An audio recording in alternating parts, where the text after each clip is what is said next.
I'm Carly Putnam. I'm the Policy Director and Healthcare Policy Analyst of Oklahoma Policy Institute, a nonpartisan, nonprofit public policy think tank based in Oklahoma.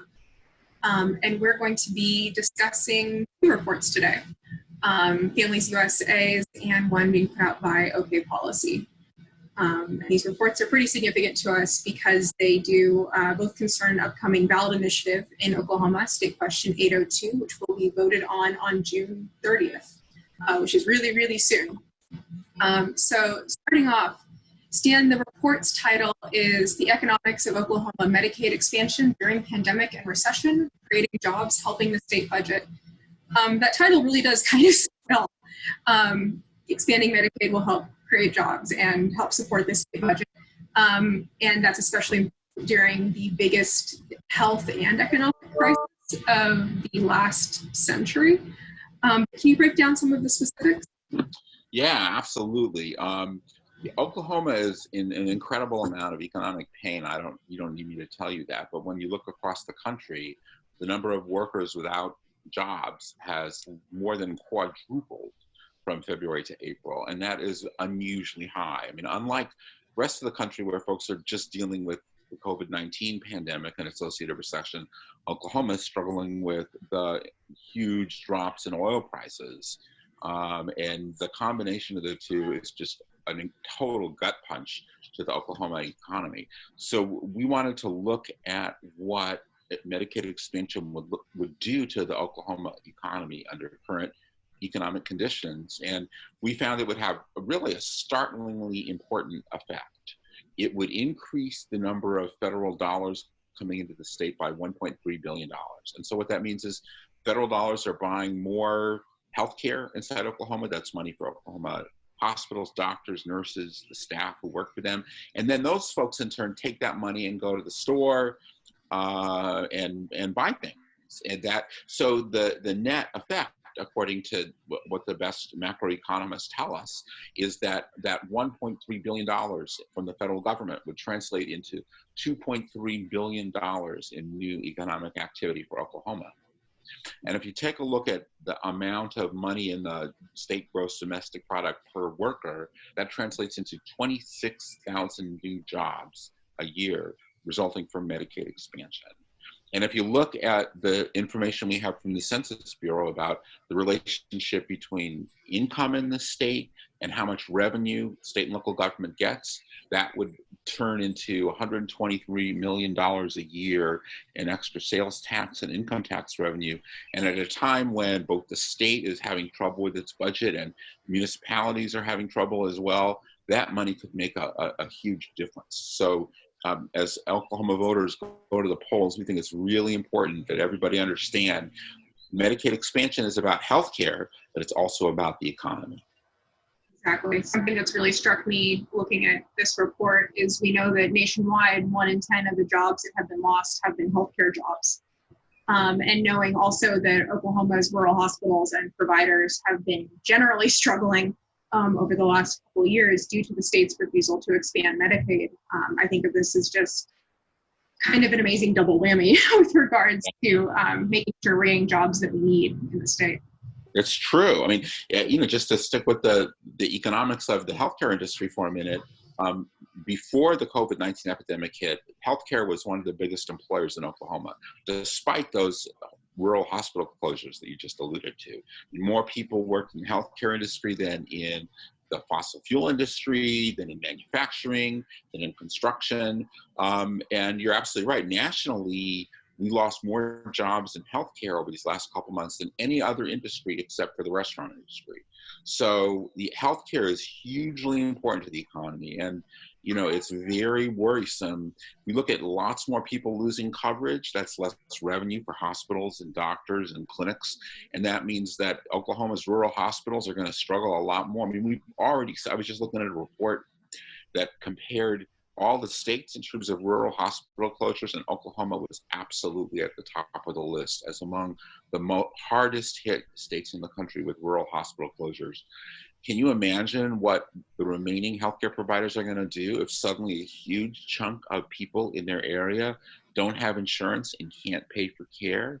It's, you know, if you care about jobs, if you care about, I don't care how good your insurance is, if you don't have a hospital to go to, if you don't have specialists who are operating in your area, you are in a world of trouble. And at a time when deadly pandemic is spreading like we haven't seen in a century, nobody wants to be locked away from healthcare because of spikes in the number of uninsured.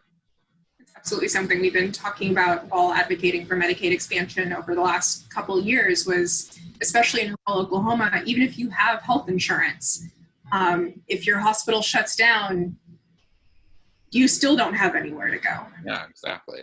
Given the health concerns that we know particularly are an issue in rural areas, you don't want to be waiting that long for an ambulance, and you don't want your ambulance driving you to Texas. Huh. So listen, I really want to hear about this report that you all are releasing. Tell me about what your major findings are. So we looked at a very similar topic, but without necessarily taking the pandemic into account. We really wanted to do a broad overview of everything that Medicaid expansion would mean in Oklahoma, from a micro level up to a very macro level. And pulling together a lot of the research that's been generated over the last nearly a decade. We know that Medicaid expansion is, at this point, one of the best studied interventions we have available. And over the last few years, it's been both gratifying and maddening to see how, in so many areas, we see other states getting everything from better health reports and better health screenings, lower infant mortality, to the effects on state budgets. And so in this report, we really wanted to pull all of that together. What did you find about the impact on state budgets? Because I know a lot of people are saying, oh, we'd like to do it, but we can't afford it. I mean, what have you found that the experiences in other states to be? Were their budgets broken by Medicaid expansion? Their budgets were not broken by Medicaid expansion. The thing that we've found time and time again is that when states expand Medicaid, the effects on their budgets is sometimes a neutral, but usually it's net savings. Because there are so many things that the state is spending money on now that it's spending all state dollars on, and it's spending those state dollars in the least efficient way possible. That if we can move people being covered in piecemeal form by those state dollars over onto Medicaid expansion with its 90-10 match, it's better for everybody. For example, in the states cover some people for mental health and substance use disorder who are uninsured, and the state will cover, for instance, their bipolar disorder or their substance use disorder, but will not cover their pneumonia. And so if we can move them over onto Medicaid expansion, they can continue to get treatment for mental health or substance use disorder, but also take care of other health issues that may have been plaguing them over the years. And we know that people with mental health and substance use disorder issues often have a significant number of other health concerns that we would finally be able to address. Well, isn't there also a question of who pays for it? You know, that is, if you have a state program for people with mental health and substance use disorders, that's paid 100% by the state. Exactly. And if Medicaid covers those folks, that's only 10% paid for by the state. So even if you didn't have those other effects that you were talking about, that still saves 90% of the money that Oklahoma is currently spending on mental health and substance use disorder treatment. I mean, and not to mention jails and prisons, you know, where Oklahoma has to foot the full bill. What have people in other states found they can do with saving money on prison and jail health care?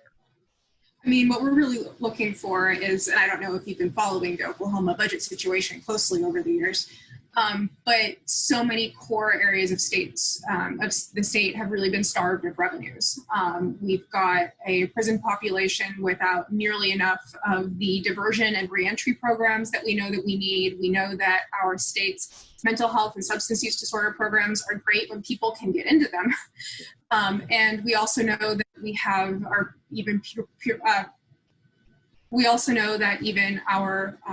per pupil funding for education is nowhere near what it should be. The state's got a lot of options for places to be putting that money back into.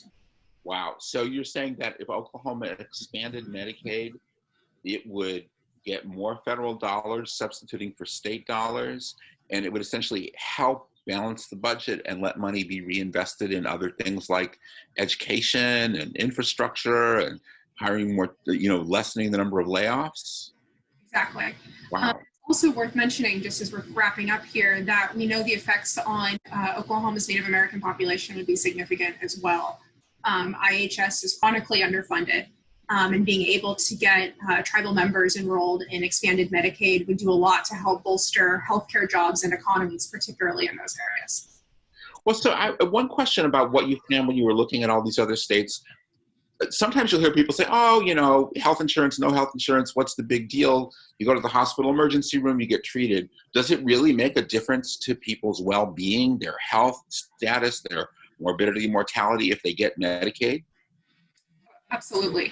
A study that came out this winter of southern states found that mortality among older adults decreased. We know that there's increased access to screenings and healthcare. We know that the rate of low birth weight babies goes down. And what's more, we know that the effects spread across the population. People don't just enroll in Medicaid. Other children who were previously eligible for health insurance get enrolled. More people sign up for employer-sponsored insurance. It really does have ripple effects. Wow.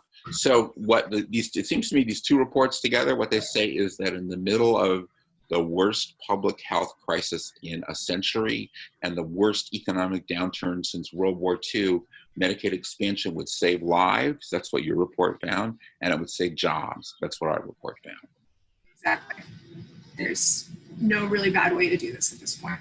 Sooners are going to have something to say about this issue in the next couple of weeks. Is that right? That's correct. After way too many years of watching our Medicaid expansion dollars go to other states, Oklahomans will get to vote on State Question 802 on June 30th. Wow. Well, hopefully the information that you all have provided and that we have all provided will be informative to the voters as they make the decision themselves, not politicians, but the voters decide at this point what's going to be best for Oklahoma. I'm Stan Dorn from Families USA. To learn more about Families USA, you can go to familiesusa.org. I've been Carly Putnam with Oklahoma Policy Institute. To learn more about our organization and our work on the Medicaid expansion ballot initiative, you can go to okpolicy.org. To be really nerdy, you can go to okpolicy.org/SQ802.